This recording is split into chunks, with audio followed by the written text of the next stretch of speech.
visų pirma,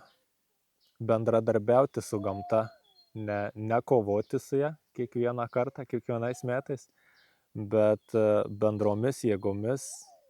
kartu su gamta, su jos procesais pasiekti tuos rezultatus, užauginti tas daržoves, vaisius ir kartu su ja, dirbant kartu su gamta išvien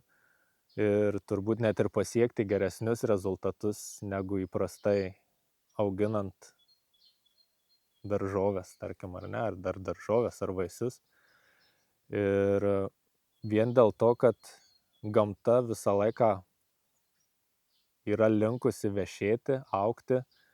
ir tau gali labai daug ir padėti tuo principu. Tai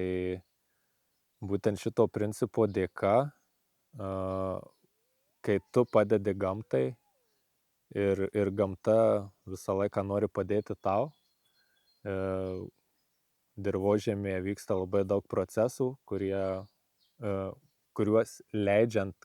leidžiant vykti, tiesiog yra pasiekiama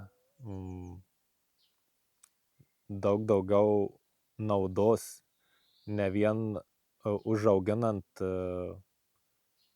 gražiai atrodančią daržovę arba didesnę daržovę, bet tiek ir maistinę vertę, nes tie mikroorganizmai, kurie padeda pasisavinti augalams medžiagas, jie praturtina ir tą pačią daržovę tais mikroelementais ir maistinėmis medžiagomis, ir ta daržovė taipogi tampa